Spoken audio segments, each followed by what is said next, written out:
অভিষেক বন্দ্যোপাধ্যায়ের পিএ সুমিত রায়কে হেফাজতে নিতে চায় সিআইডি। শালবনে জমি প্রতারণা মামলায় সুপ্রিম কোর্টের সওয়াল রাজ্যের।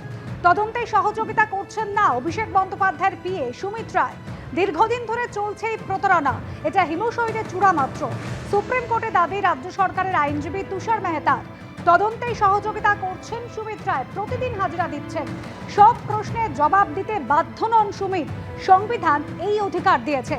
সুপ্রিম কোর্টে পাল্টাও সওয়াল অভিষেকের পিএ সুমিত রায়ের আইনজীবীর। সংবিধানে আবার এজেন্সিকে গ্রেফতারের অধিকার দিয়েছে। অভিষেক বন্দ্যোপাধ্যায়ের পিএর আইনজীবীকে জানিয়ে দিল সুপ্রিম কোর্ট। 5 কোটি টাকা নগদে জমা পড়েছে কোর্টে, অভিযোগ রাজ্য সরকারের। 5 বছর আগের মামলা, সুমিত রায় শুধুমাত্র তৃণমূল সাংসদের আত্মসহায়ক। সুপ্রিম কোর্টের সওয়াল অভিষেক বন্দ্যোপাধ্যায়ের পিএ সুমিত রায়ের আইনজীবী।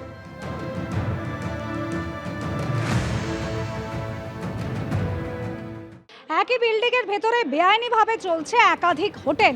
অত্যন্ত সংকীর্ণ একটা রাস্তা, বেরোনোর পথ নেই। এরকম অবস্থায় কিন্তু আটকে পড়েন অনেকে। 9 জনের মৃত্যু হয়েছে, দম বন্ধ হয়ে ধোঁয়ায় দম বন্ধ হয়ে মৃত্যু হয় 9 জনের। আর ঘটনার পর থেকেই বেপাত্তা কিন্তু হোটেলের মালিক।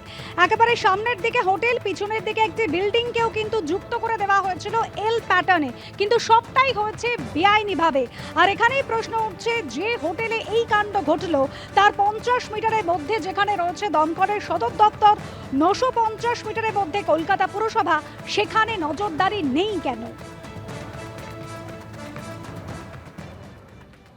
দুটো নাগাদ দুটো মহিলার আর্তনাদ শুনতে পেয়ে কিন্তু আমরা গেটটা খুলি। গেট খুলে দেখছি খোলা মাত্র প্রচণ্ড ধোঁয়া কিন্তু আমাদেরকে গ্রাস করে নিল।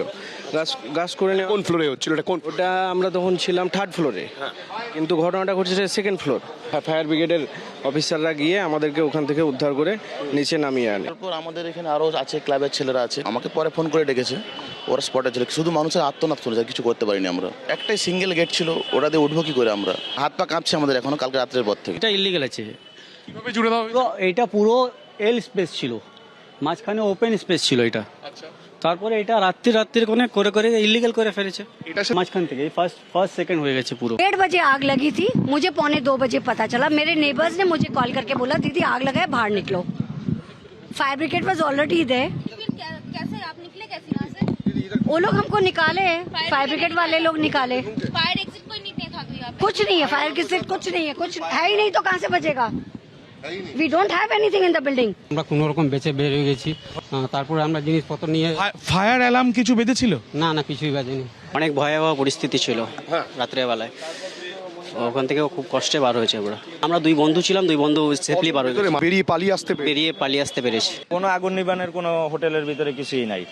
ওনারা সবাই ঘুমিয়ে ছিল, আমি আরো ডাইকে উঠাইছি ওনাদের। আপনার 2টা দিকে চিল্লাপাল্লা শুরু হয়েছে, কিন্তু এইখান থেকে আপনার নিচের দিকে নামার কোনো ব্যবস্থা নেই। পরে দেখি ধোঁয়া আমাদের রুমে আসতেছে, 3 তলা আগুন লেগেছে, 4 তলা আগুন উঠে গেছে, ধোঁয়া উঠেছে প্রচন্ড। না প্রচন্ড ধোঁয়া, কালো ধোঁয়া। एक ही सीढ़ी है, एक ही लिफ्ट है, और नीचे जो सारा इलेक्ट्रिक है वो भी एक ही जगह पे ही है।